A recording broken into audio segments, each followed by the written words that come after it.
and welcome to the Whole House Podcast, where we promise to bring you home, health, and family all in one place. We're a blog team trying our hand at podcasting, and we like to compare our different purposes and giftings and strengths to the rooms in a house. Together, we make up the whole house. So grab a cup of coffee and join our overly caffeinated team here for the Whole House Podcast. Hi, and welcome to the Whole House. Today it's Carly, Kathleen, Lori, and Amerey, and baby Lana. She's sleeping. Today we're here to talk about the superpowers of motherhood. And we would all consider ourselves super moms, right? I hope so. Some days, Most days. most of the time. I have a shirt that says super mom. When I summon all my superpowers, yes. So our little fun question to begin today is, what's the last thing you cooked? The last thing I cooked was, and I used my new Instapot for the first time. Are we jumping on the Instapot bandwagon now? Instapot is my best friend. I made Amazing. brown rice in my Instapot, and then I cooked chicken, and I made a sauce for it. It was coconut something. Ooh. Coconut curry. There we go. That's the last thing that I cooked. You and I are on the same wavelength because the last thing I cooked was rice and chicken and tikka masala, or however you say it, and naan. It's like my Indian food is my go-to. I have all of those things sitting, waiting for me to cook them. I love Indian food. But the last thing I cooked was... The chicken nuggets. No, we're out. We're out right now. No, the last thing I cooked was a quesadilla, a cheese and beef quesadilla for Judah. And he sat down at the table and he said, he took one bite, he squeezed all the cheese out, took it out and said, "This part's garbage." Oh my gosh. Well, thank you so much. The last thing, does baking count? Yes, especially if we ate some of that baking. You did. The last thing that I made was those, I call them mounds cookies, because I didn't put the almonds in it, but they were so good. They're so good. Yeah, my teeth still hurt. There's this thing going around on Facebook.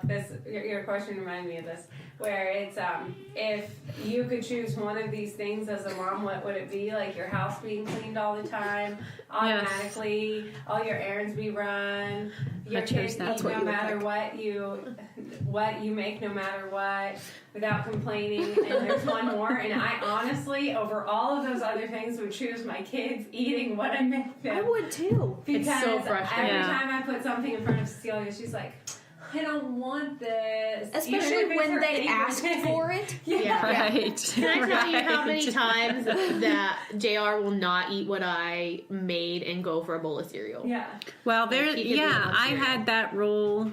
I learned that rule from my mom. The rule was, if you didn't like what we were having for dinner, you couldn't complain, but you could make yourself a peanut butter sandwich instead, as long as you just got up and made it and didn't say anything. So I had that rule with my kids, like, when I made dinner, if you don't like it, you can make yourself a peanut butter sandwich, but then you can't say anything else about it because, and my friend Kelly had this rule, I think I need which to I love this rule, is if you complained about dinner, then you got to make everybody dinner the next time, and one of her kids actually made everybody peanut butter sandwiches for dinner. I was there for that dinner. JR would have loved that dinner. That's pretty funny. That's great. Okay. I'm sorry, I just made my friend Tony tell me that it was okay to not make Judah something else if he refused to eat what he asked for. Yeah. She said she does that to her 8 and 10-year-olds. Yeah. Yeah, that's perfectly okay. And especially if they're 8 and 10. Yeah. And if they really don't like what they got, then they can make a peanut butter sandwich or they can be hungry. Yep, I'm going to do that. Yeah. I tell Cecilia all the time, because I make things. Sometimes I try new things, but I always stick to, like, a general, like, this is what my kids like. kind of menu. Yeah. And then every time I put something in front of Cecilia, she complains about it. And I always tell her, you're not allowed to complain about this because I know you like this. So, and then she tries to procrastinate. She's like, Oh my can I have a gosh. drink of water? And so, of course, it takes me 10 minutes to get her a drink of water because I'm doing No, if you need to to know one thing about Cecilia, it's that she is an Yeah. extreme procrastinator. And she's like, and then I'll get her a drink of water and she hasn't taken a bite. And she's like, oh, I just needed to wait until you got me water. And then she'll do that same thing, like, can you turn on a song for me? And then she'll be like, no, I'm waiting until the song comes on before I eat. I had to coach her through eating a whole hot Yeah. dog She a couple weeks is- ago. She did that the other day when we had Audrey's kids. She did the same thing. Everybody else has cleaned their whole plate. They're ready to So play, and much effort. Cecilia's just starting.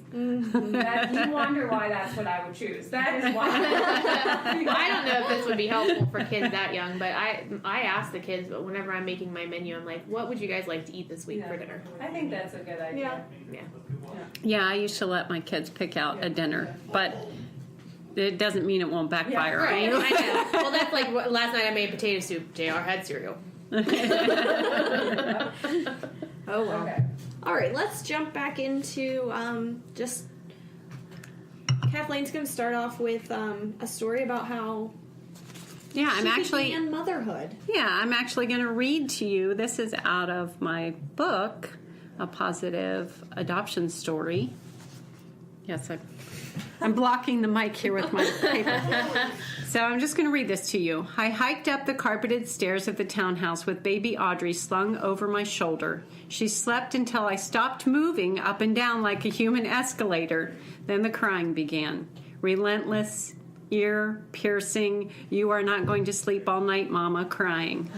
She doesn't like me, I worried to Jerry. My own baby doesn't like me. Jerry's job kept him away 80 hours a week. Some nights he stayed in a hotel close to work to grab a few hours of sleep before he began another shift. We owned only one vehicle, so I was alone with Audrey 90% of the time. My dreams of motherhood had come crashing down over my head in a deep, depressing darkness. The few times Audrey smiled, I snapped a photo. I think you brought the wrong baby home from the hospital, my brother-in-law teased. I think he has that was. I don't want to have any more children, I confessed to Jerry late one night. Now, all of you who really know me will think that's hilarious since I have 7 children, but Yeah, that's how that I is felt at the hilarious. time. All of those early marriage conversations about adopting and having a large family seemed idiotic and idyllic. Reality was just too much for me to bear. I had envisioned motherhood in a warm yellow glowing light with fresh flowers on the table, a pressed apron, a perfect home, and family dinner at the table every night. I would rise early in the morning like the Proverbs 31 woman, shower and put on pressed clothing, apply makeup, and do my hair. I'm sorry. I know. When I read this part in your book, I know. That was just my vision. Baby Guire would be smiling, giggling. We would spend the day cleaning, playing, sorting socks, and preparing nutritious food together. Oh my goodness. In the real Guire world, Jerry rarely made it home for dinner. I spent my days in an exhaustion-induced fog, wearing puke-covered PJs, catching up on the Brady Bunch reruns, while walking the floor with Audrey. Motherhood is the hardest job I've ever done. But without purpose, staying home is nothing more than survival. yes. So the one thing that I really had to learn was motherhood has a purpose.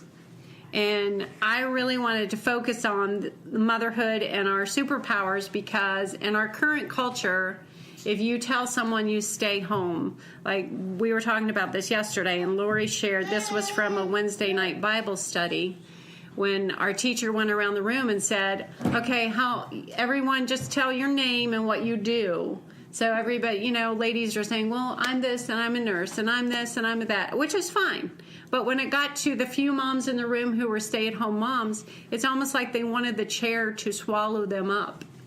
like, I'm this and I'm a stay-at-home mom. No, it was mostly, I'm just a stay-at-home mom. Right, and I hate the word just. I know. I'm like, no, don't say it like that. Right. Don't say it like that, because we have a purpose, and we're going to talk about that. And we actually have superpowers. Yes. And I just want to encourage women about that.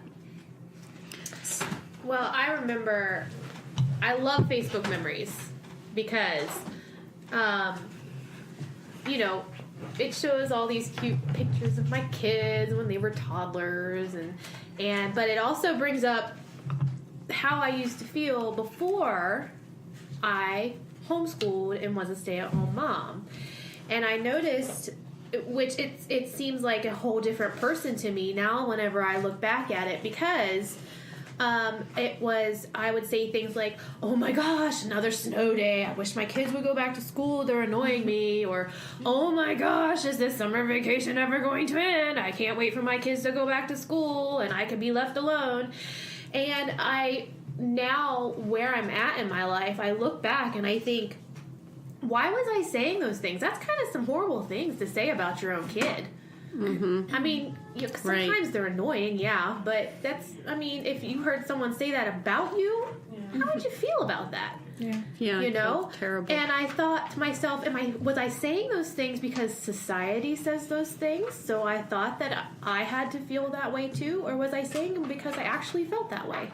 Well, and like I wonder how many people do feel that way because they're so used to being selfish. Yeah. And so we've talked before about how, like, there's nothing like motherhood to make you realize your selfishness. How selfish you are. Yeah. Right? And so, like, now that we're very in tune with how selfish, like, humans really are. Yeah. Right. I don't know. Yeah. Yeah, I think that we get in our mind, like, oh, my kids keep coming and interrupting my work. My kids keep coming to interrupting my work. And what you really need to think about is that your work keeps coming to interrupt. Like, your kids are your work, and exactly, and that's your primary goal. And these other things that you're doing, they're your interruptions. Yeah. Right. Yeah, right. And if we're home focused. Yeah. Then we're focusing on rearing our children and instilling character and doing things to train them, and those other things are interruptions. So why don't you read us the superpowers, and then we'll go. Yeah. Our so superpowers. The first thing we have on our list of superpowers is attachment, and I think that Lori, your story about the different perspective you had when your kids were in school. Do you wonder, like, maybe you guys lacked attachment? Like, and that's what made you You had all of you. part to that story. Oh, I did. Yeah. Well, speaking of Facebook memories, it just popped up like when my daughter just had her 11th birthday, and when she was born, I became a full-time stay-at-home mom. Like, I stopped working completely, mostly because my husband's company finally had insurance, which was the only reason I was working in the first place. Was for the insurance. So it popped up like 11 years ago. I started my job as a stay-at-home missionary, and that's how I put it. And I wrote, when I shared it, I said, wow, I've been a stay-at-home mom for 11 years, by far the most important mission field God has ever called me to. And I didn't start homeschooling, so I didn't have them home 24/7 until Rebecca was in first grade. And just these superpowers that you're about to read off that moms have, every single one of them started to happen with me and my children, like that connection and knowing who they were as people and not just an annoyance that I shoo off to school. Right, because oh, thank you. We often think about attachment with babies. You know, we know that that's really important in their infancy. But what we don't think about sometimes is that attachment is really important as children and as teens. A lot of teens are, going astray because they are not having those attachment moments with their parents because we get this. Can you tell me? I can draw you something. we get this idea that once they're teens that they don't need us anymore, and that's not true. It's okay, I can draw or something. I have Moira on my lap. Because she is our mission. Yes. She is our what? I'm going to take her out. Okay, so I'll just read this little definition of attachment in case you don't know what it is. But just try to think of it as not just an infant. Think of it as a child also. Attachment is as simple as it is profound. The infant expresses a need, and the parent meets that need. So the child expresses a need, the parent meets that need. And what that looks like in the form of a teen is struggling with an issue. Yes. All these people invited me to this party. Mm-hmm. Should I go? I think their parents might be there. They might not. They might be. And the thing is, the more attached you are to your teen, the more open and honest they will be. And they might come to you at 10 or 11 at night, because that's what teens do. It is. Come to your room and sit on your bed. Mom, I have a question. Yes. Me and my oldest, he's 18 now and almost ready to graduate high school. Oh my gosh, that sounds so crazy. But a lot of our discussions are at midnight when I'm starting to just doze off. Mom, huh? What? I need to talk to you. Okay, I'm up. Right. You know? Right. And that's where the attachment cycle continues, and it continues. So that's really important. And I think, like, in the moment, because I'm a girl that loves my sleep, and in the moment I'm like, I just want to go to sleep. But if I stop and think about it, I think, he's not going to do this forever. Right, exactly. Yeah. So I need to be there for him right now. Right. And I can't look at getting up 5 times at night with a 2.5-year-old as, he's not going to do this forever. I need to savor it. Well, yeah, that's a little different. That's hard to savor. I will say that point in my life, I don't miss very much. Did you remember the part where I said motherhood is the hardest job I've ever done? Yeah, there's nothing like a high needs baby toddler to make you. Right. That's right. We didn't say that when you enter motherhood that it's going to be an easy road. Remember my and that mistaken. You're going to love every single stage. Right. You're not going to love every minute of it. All right, so let's move on to our next superpower, which is building relationships. Yes, relationships are actually scientifically proven. They are brain food. Yes. Relationships are what grow the brain. So the best way to grow the brain is with a relationship. When you spend time with your child, playing games, wrestling, having a tea party, building with Legos, you are feeding the brain. Play therapy was developed to help children with growth and development and emotional modulation and trauma resolution. So who knew fun was so important? Yeah. So that is so important. And our children learn how to form relationships by the way that we relate to them. And you were talking about this a little bit earlier, about if you had that attitude, I can't wait for my children to go back to school. Yeah. What kind of relationships would they form with people because of the way you were talking to them or thinking about them? Yeah, like Right. they have a friend over and they're like, man, I can't wait till this guy leaves. Right. Yeah. Right. I mean, it's true though. I mean, if somebody would say those things about me, oh my gosh, she's so annoying. Oh my gosh, I can't wait for her to go home. Oh my gosh, this is too much time with her. I would be. How long is Lori staying today? How much of my coffee is she going to drink while she's here? Exactly, I know. Sorry, I do drink a lot, but coffee.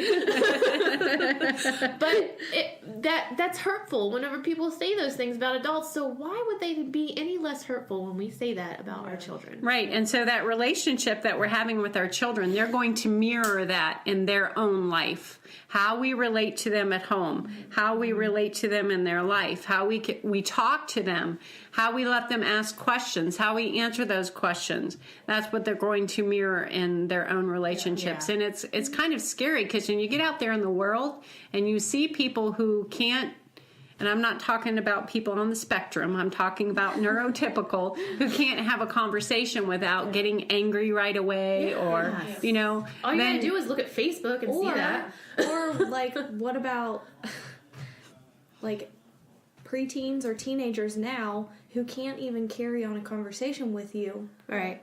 Because, like, they've basically been raised by technology Right. and lack these relationship skills. Like, I remember growing up, I don't know if I've said this before yet, but I remember growing up and my friends made fun of me for speaking to the teachers at school like they were actual people. Yeah. Like, having a conversation with the teacher was ridiculous. Right. And I mean, when I was growing up, first of all, we didn't have a TV because my mother just thought those were evil. Kind of like your microwave? Yeah, kind of like the microwave that I just used to warm up my coffee. So I guess I'm being converted. But I do have a TV. But anyway, I know that we learned greater conversation skills and learned to love literature because of the fact that we didn't have a television. Yeah. And I'm not on some rampage to tell you all to get rid of your televisions, but I am saying that you should get rid of my television. You should limit it being your babysitter. Yeah, I'm thinking Shaylee and Katie did an episode on, like, They're sponsors. sponsored by moms who don't have TVs. That's super women that they are. Yeah. Cecilia is, I think I've talked about this before. She's very, very, very talkative, just naturally. But she's not just, she doesn't just ramble on. She also likes to have conversations with people, and she's really good at it. And people always compliment me on those things. They're like, oh my goodness, she speaks so well. She actually sits there and talks to you. She listens to what you're saying.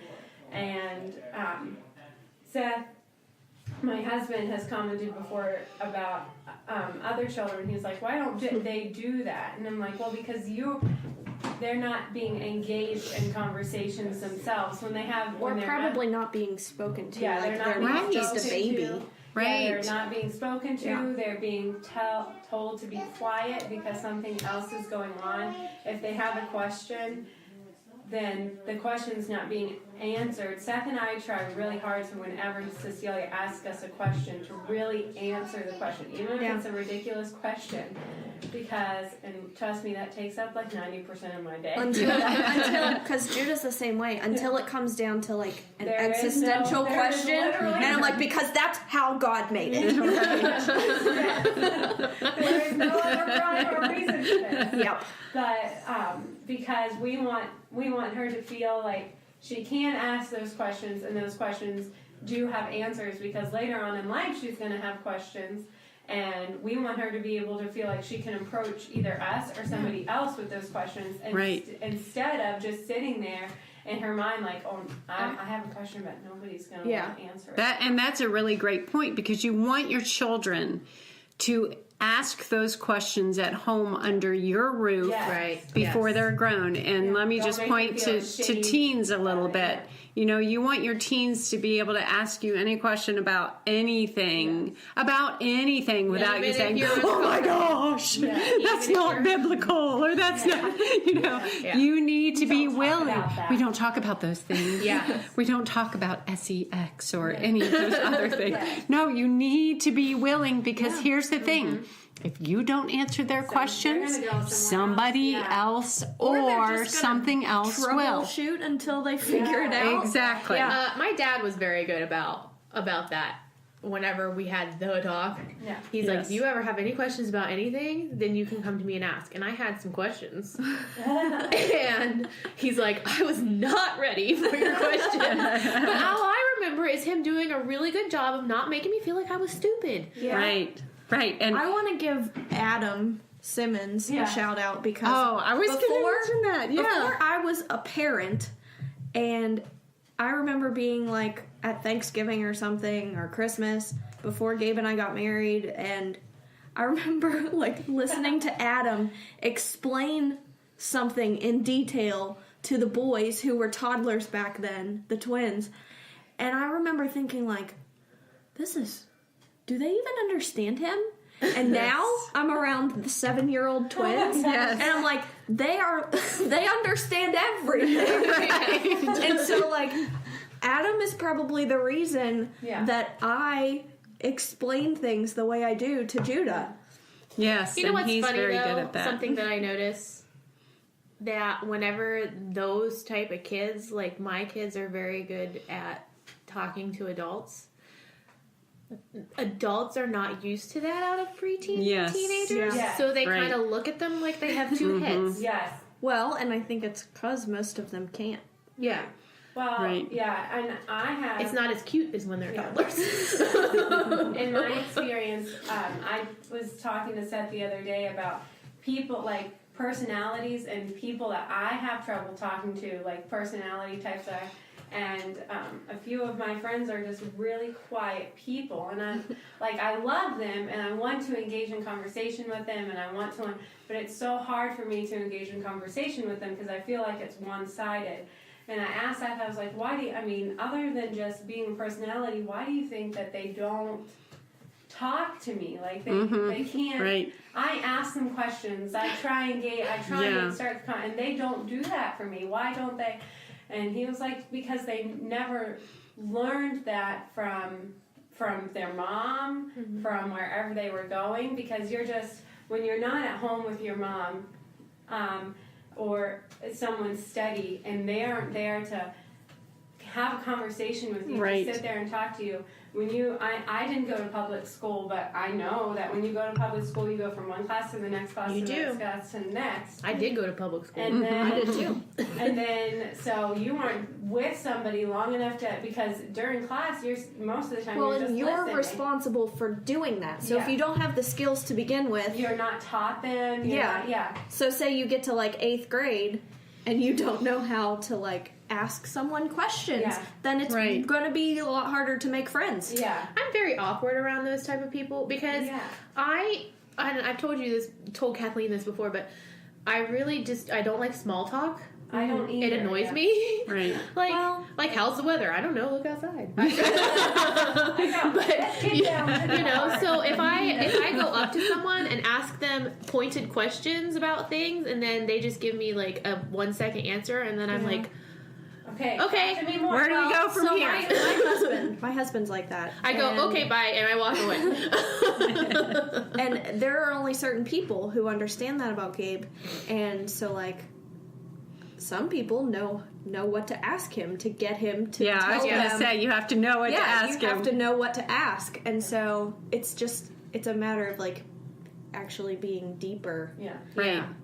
And that's another interesting thing about motherhood and relationships is, when you have more than one child, then you notice that they all come out differently. And you have to learn how to differently. adjust your expectations and adjust the way that you speak to them and adjust the way that you train them because they're all different. And Thank they're goodness. right.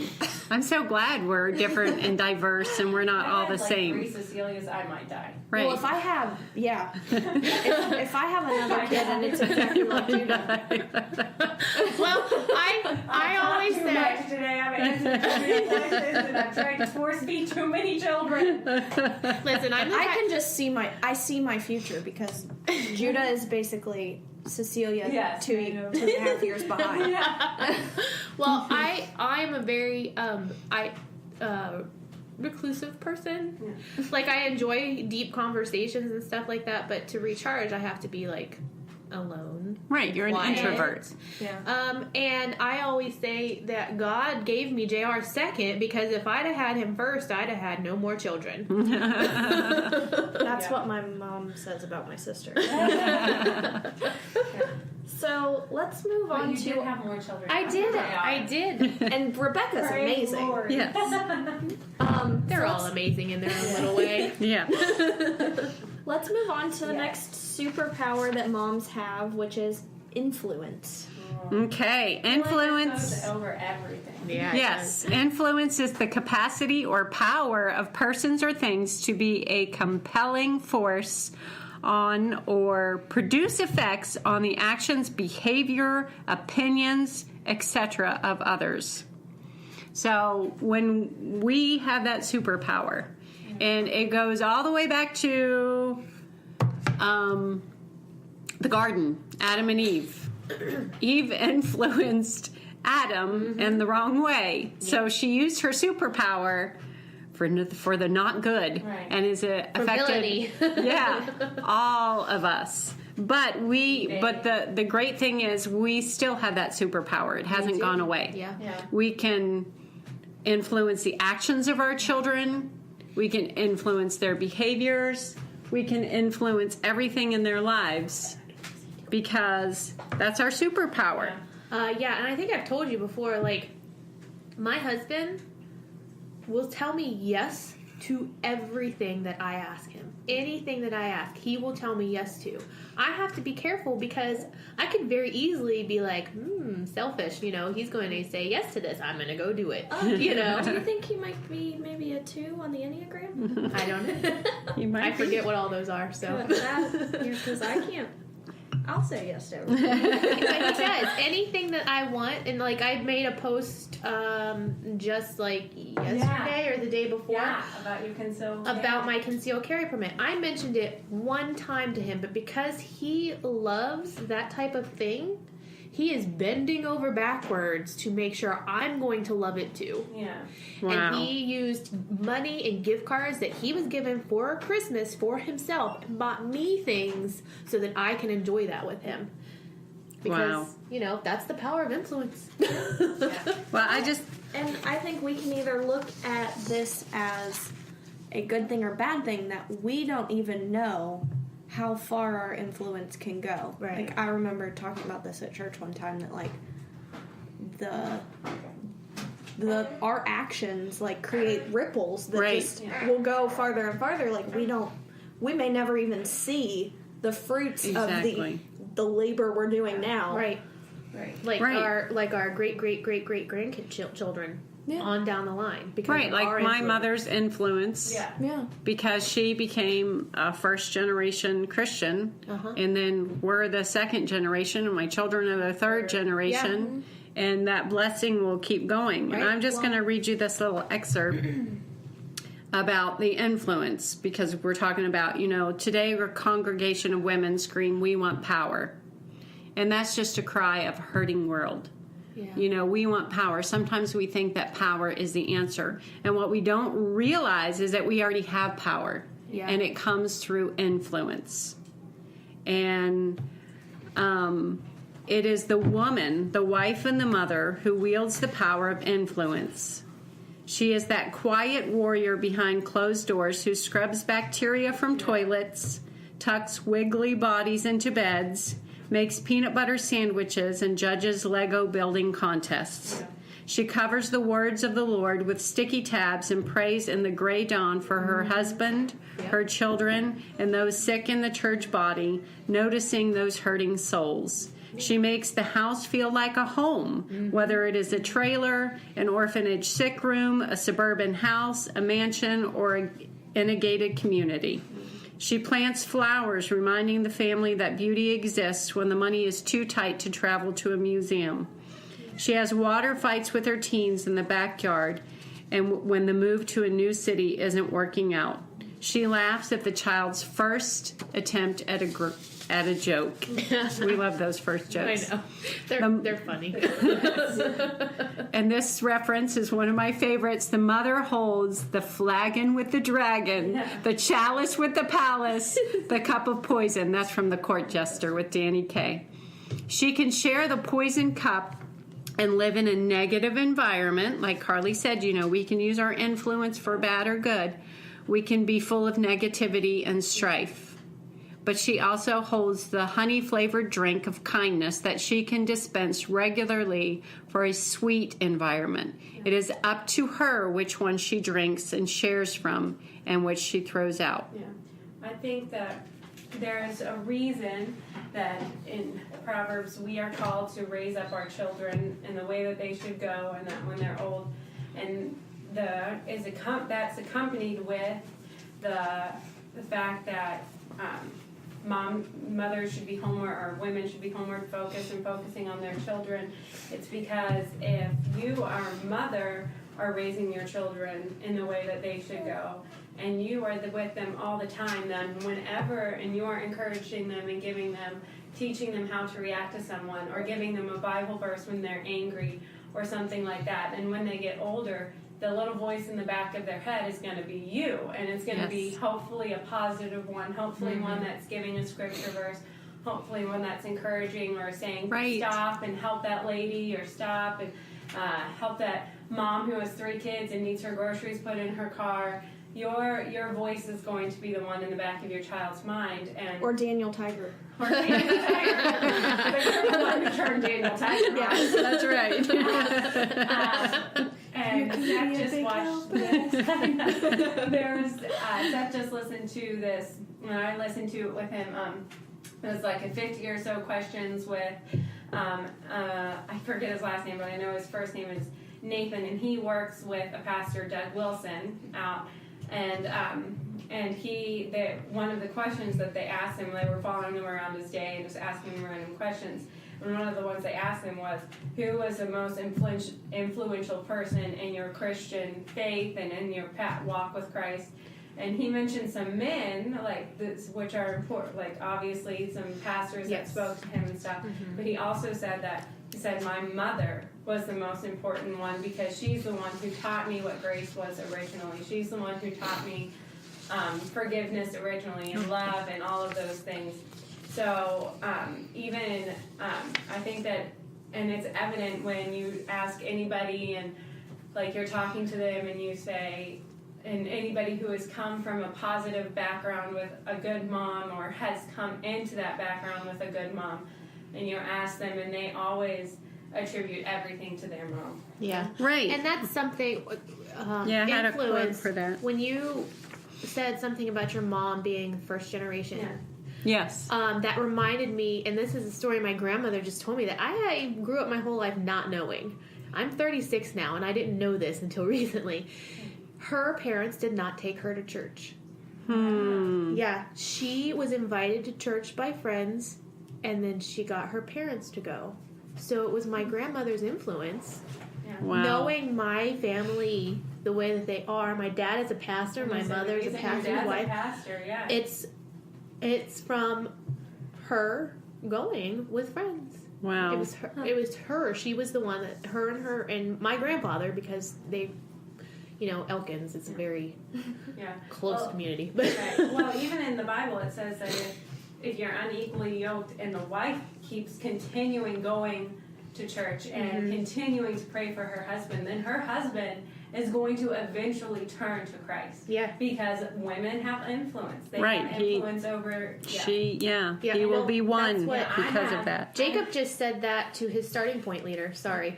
Jacob just said that to his starting point leader, because he told him, he's like, listen, he grew up in church. He's like, but I wasn't living that way. He's like, I grew up that way. I know it, but I'm not living that way. He said, I wouldn't be coming here.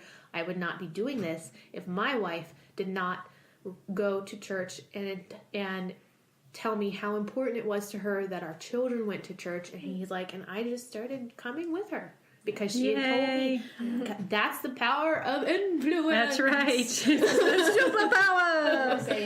Do you have another quote? Yeah, before we move on to the next one, we're going to have like a 3-day podcast here.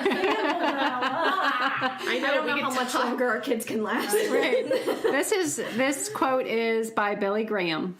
Only God himself fully appreciates the influence of a Christian mother and the molding of character in her children. Someone has said, like mother, like children.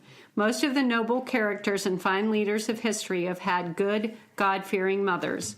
We are told that George Washington's mother was pious, and that Sir Walter Scott's mother was a lover of poetry and music.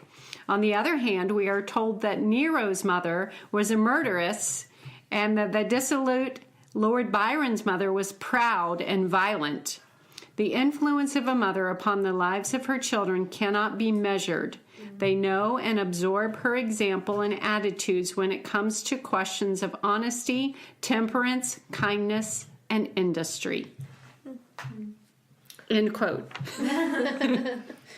So we're going to move on to the next superpower, which we're calling family is the foundation of society.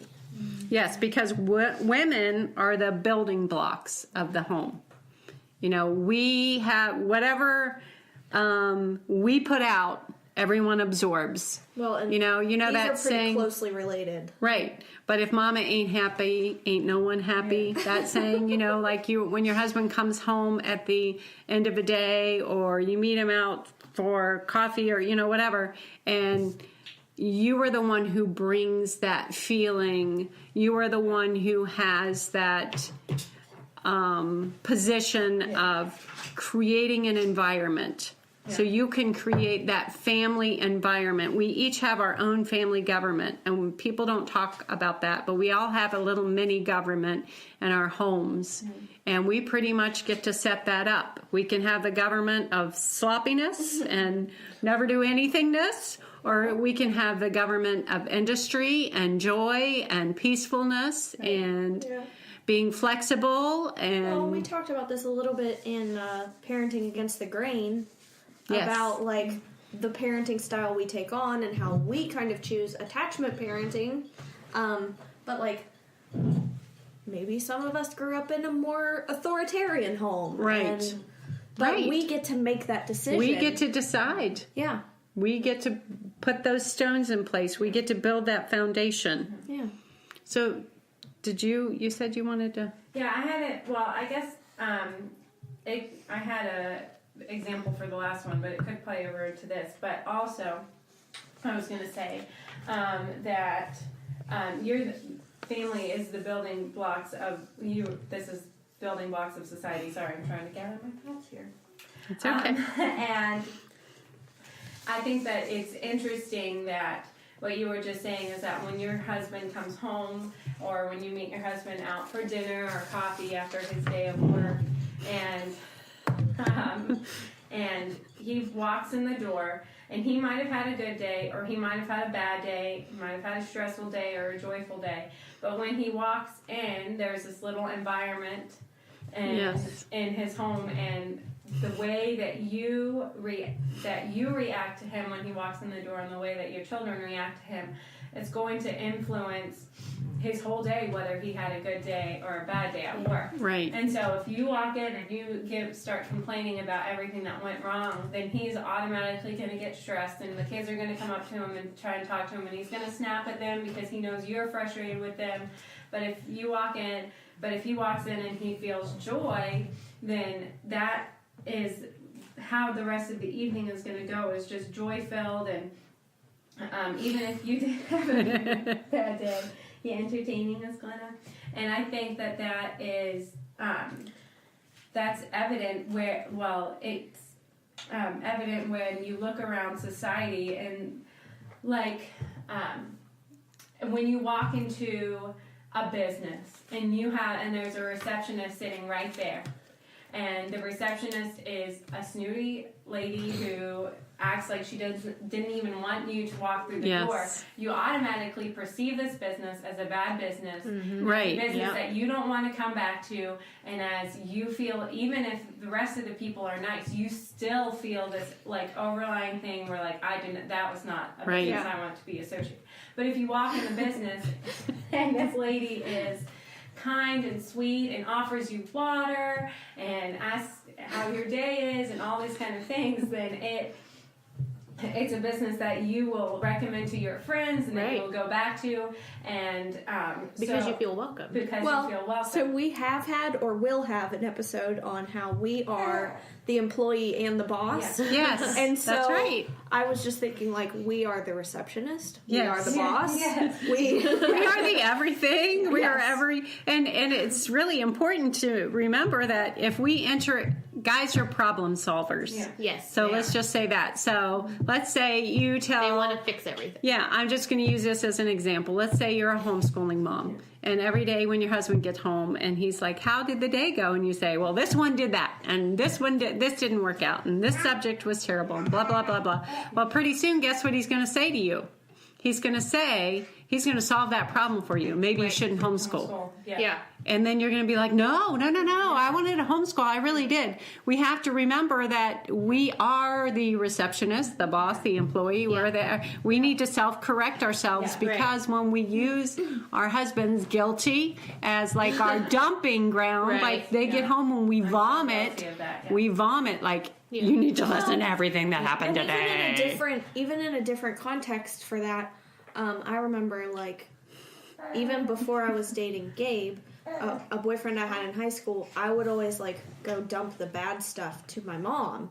Yeah. And so she didn't view my high school boyfriend as a good person. My mom did not view my current husband that way for a long time either. Yeah.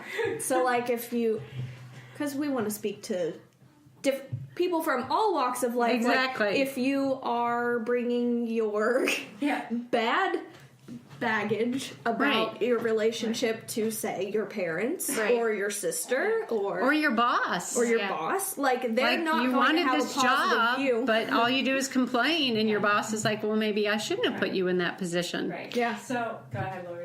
Well, and I think along that lines, even whenever you get older, it's easy to get into that. I know that when Kathleen, when me and you walk, we talk about a bazillion different subjects at one time in the, like, hour and 15 minutes that we walk. Right. The world's problem. That's right. And I think it's important as women, we need to surround ourselves, because our husbands aren't our dumping ground. Mm-hmm. We need to surround ourselves with friends who we can say things to, but that can lovingly direct us the correct way and gracefully. encourage us. Yes, I agree. And so I want to talk about how that is a building block of how families are a building block of society. So say, like, you have, like my mom, 7 kids, and you make homeschooling for them like going to church, homeschooling, a positive experience. Mm-hmm. And they grew up their whole life and they love it. They love being homeschooled. They love going to church. Not that they never have anything bad or any frustrating days. Right. Those days happen, but still, overall, you look back and it's a frustrating experience. And then your 7 kids, they're going to go off and they're going to get married, and they're going to think, my life was great this way. My life was great going to church. My life was great being homeschooled. And so they're going to, whether they're men and they're leading their wives, or they're women and they are setting up how their home is going to look, is they're going to say, my life was great, so I want to homeschool my children. Yeah. Right. I want to take my children to church. And of course, there are other things that play into taking your children to church, your faith and eternity. Right. You're this is a good, but that's how broad spectrum here. But that's how. Well, and this is good to go into our next and that's superpower. Yes. Which is motherhood as a mission field. Yeah, that's right. Motherhood is a mission field. And Lori was just reminding us this morning, the first time that she heard this was from me, must have been years ago, but the truth is, whether we like to admit it or not, some of us like to admit it more than others, is that we are raising little heathens. Right. Because the truth is, our children do not come out of the womb knowing the gospel. They don't know. And we are the example to them. We are the missionary to them. Yeah. We are the ones who are teaching them about the love of the Father so that they can transfer that to their relationship with Jesus. Right. And the way that we treat them and the way that we raise them is the way that they look to their Heavenly Father. Toddlers don't recite Proverbs in their heads when they're upset that a toy was taken from them. They just hit Yes. You are the one who has to be instilling those behaviors. Right. Well, and when our friend Claudia and I were pregnant at the same time, and, like, I remember walking at the mall with her and, like, reflecting on the passage in the Bible about how, like, the children that we're raising are arrows in a quiver. Like, we are shooting we are shooting our children into the next generation. Mm-hmm. And so, like, as we're raising them, we have to instill good values. We have to instill Right. And the thing is, our children are growing up in a culture where a lot of their peers have never even heard a Bible story. Yeah. Like one of my husband's employees, she's, young college student, and he was making a reference to something, and it was just, a reference to a Bible story that we would assume that everybody would know, and this is David and Goliath, and she's, I don't know that story. That's Julia's favorite. So that's just the That way just blows my mind that people don't. Well, that's the way our culture is, and unfortunately, even people who are church-going often are not spending that time to, I'm not saying everybody, I'm just making a statement that sometimes they think that because their children go to church, that they are being taught everything they need to know about character, about the Bible, and they're not, because that's ultimately our responsibility. It's not the church's responsibility to raise your children. I told you guys that, like, as just a life goal for me, like, I want to have friends from different walks of life. Yes. And so, like, the way Jerry, it kind of, I don't know if he got to tell that girl about David and Goliath, but, like, I think we are not open to those types of interactions and that type of spreading our influence if we surround ourselves by just the same people who are the same as us. Like, we do still have to be seeking out people from different walks of life to be able to carry out the gospel.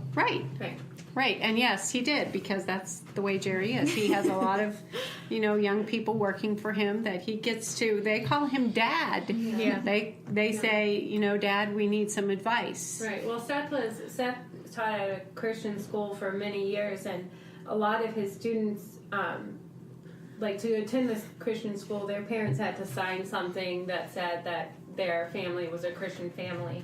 But then he also sees the students, because after he worked at the high school, he went and he worked at the university that most of them went to, and he saw them all the time, and it was very evident the kids who their parents had said, yes, they're Christians because they go to this youth group, and then I put them in this Christian school, but I didn't mean anything. Yeah, I didn't really practice this stuff at home, or I just assumed that even if their parents lived a Christian lifestyle, they did not take the time to talk to their kids and stuff about it. So their kids are going off and doing all of these things. And then the other kids who were who their parents were active in teaching them how to live a Christian lifestyle, and not just taking them and dropping them off at youth group, but doing family worship with them and having discussions with them about Christ and helping them figure out answers to questions that they had about their faith.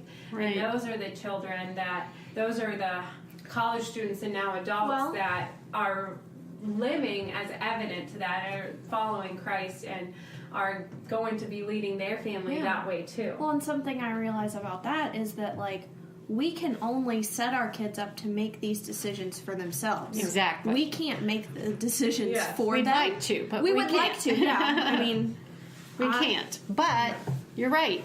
But the more proactive we are when they are younger, this stuff doesn't just happen. Kids do not just become well-rounded, functioning members of society because nobody did anything with them. They become well-rounded, functioning members of society because someone was proactive and took the time to do all these things that we're talking about. Do you want to and that kind of...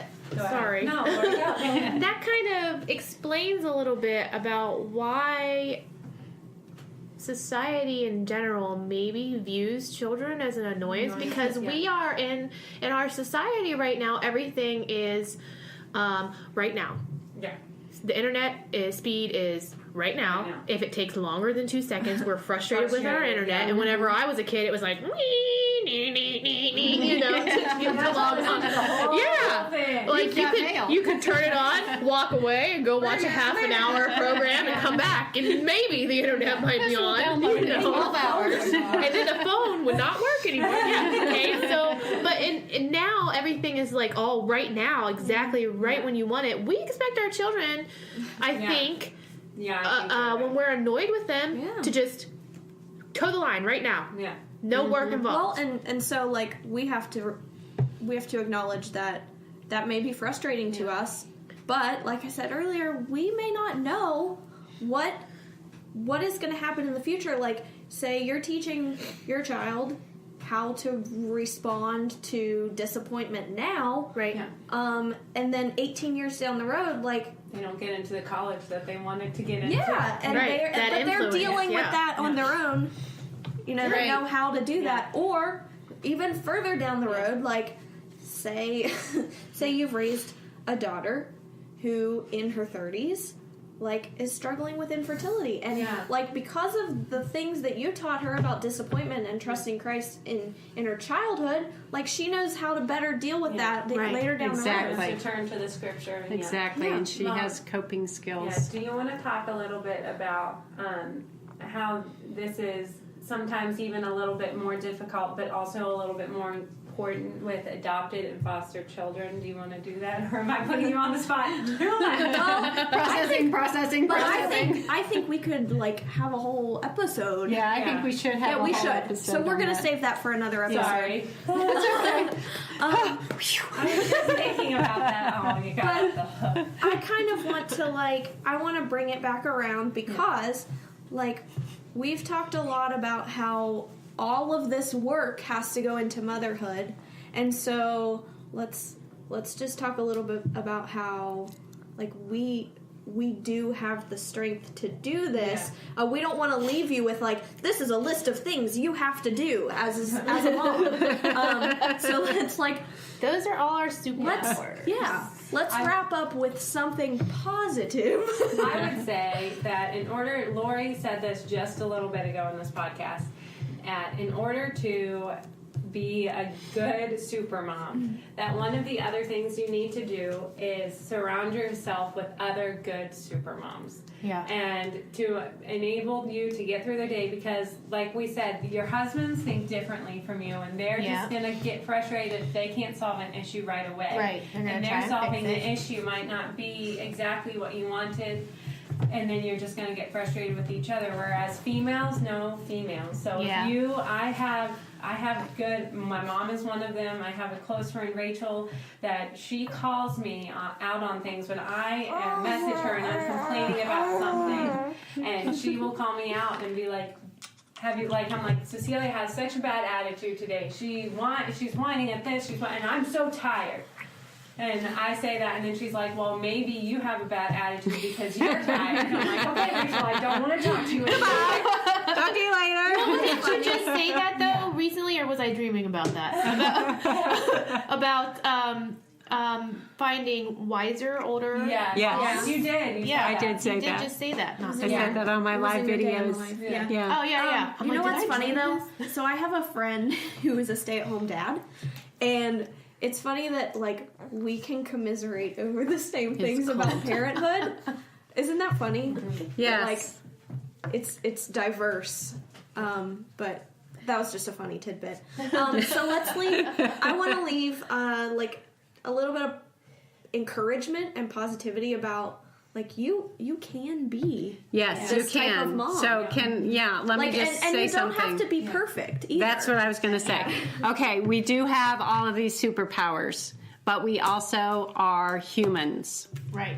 I think it's in my bio that, like, I'm bathing in grace. Right. We need to remember that. We need to be bathing in grace, like Carly said, and we need to remember that we're not always going to do it perfectly, and there are obstacles, which is really cool because we already have a podcast coming out, Obstacles in Motherhood. Yeah. So there's always going to be obstacles because every time you step out to do what you know is the right thing, there's going to be an obstacle to think overcome, but episode we can do it. 6 or 7 will be mothering when there are obstacles. Yeah, that was a good one. That's next week, right? Yeah, but not for this podcast. Oh, okay. Yeah. Never mind. Don't listen to me. We're like in a time warp here. Yes, you can do it, and don't like, if you're an overthinker like me, don't sit down and listen to this podcast and be like, oh my gosh, how am I ever going to be able to accomplish all of these things? And let me tell you how you're going to, because like they just said, you're bathing in grace. Let me tell you how you're going to be able to accomplish it. With lots of prayer, Yeah. with lots of study of the scripture, and Yes. to how you how you can control your attitude, how you can control And your just temper. one thing at a time. Yeah, Yes. one thing at a time. And just remember that the most important thing is to keep going back to Christ and to keep going back to the Scripture, because your answers for everything are in the Scripture. And so when you're having a hard day, or when your kids are having a hard day, my mom used to have this thing called the Brother Offended Checklist, and Audrey got it. Sorry. She had children before you. She had children before you. That's I was why. right before you. Anyways, and it was, but anyways, it was just a list of verses of when you're angry with someone, when you're frustrated with someone, when somebody won't share, when you've yelled at someone, maybe you can make yourself your own things like that, and be constantly reminding yourself, because in order to be a good influence and impart these things to your kids, you have to have those things hidden in your heart first. You cannot lead a child where you have not gone yourself. Yes. Because if you try, you're going to get lost. And what you said about obstacles also reminded me of the verse that Pastor Wade has been talking about recently. The thief comes to Steal, kill, and destroy. but I have come so that you may have life and have it to the more full. abundantly. Yeah. And that reminded me of whenever you said that about obstacles, that there's always going to be some kind of obstacle whenever you are doing what you're supposed to be doing. Oh, Right. Yeah. Right. Because if we are walking the path that God has provided for us, that thief is going to come and try to destroy it. Right. Yeah. I mean, the enemy's content with us not furthering the gospel. Right. Exactly. But when we're fighting back, that's when we're going to face opposition. Yep. Yep. Exactly. Exactly. And every time, and you pointed out to me a lot too, Kathleen, every time we talk about a subject that is heading in the right direction, or every time when I stepped out to start homeschooling my kids, every time I do something that I know in my heart is God ordained, that enemy starts attacking. Mm-hmm. That he starts attacking. So I don't know how encouraging that was, Carly. You told us to leave it on encouraging notes. You can do all things through Christ who strengthens you. Exactly. Be encouraged. You're not encouraged alone. that you're on the right path. Yes. There you go. Well, and I think I've talked about this before too, but it's not always the easiest thing, but to see and name the good gifts just in the everyday. Yes. And I'm not even having a good day today with that, but yeah, just being thankful is always at the heart. Right. And sometimes go ahead, sorry. No, I never finish a sentence. Okay. Sometimes I have to step back and be like, wow. Yeah. I really know who my children are as people. Mm-hmm. They are these wonderful little think for themselves people that are amazing. And I don't know that I would have known them that well had I not chosen the path of homeschooling and staying at home. That was a really beautiful wrap up. Yes. I want to leave it there. Let's leave it there. So thanks for joining us today as we talked about some of our mom superpowers. And if you have a second, just reach out to us on some social media and tell us maybe some of the experiences you've had with your mom superpowers. Right. And maybe Lori has kids that are older than mine and Amerey's. Just give us some positive feedback about some influence you've had on your kids. But yeah, thanks for joining us today, and check back for the next podcast. We're so glad you could join us here for the Whole House podcast. Please subscribe, and if you give us a review, we might pick our favorite and send you a prize.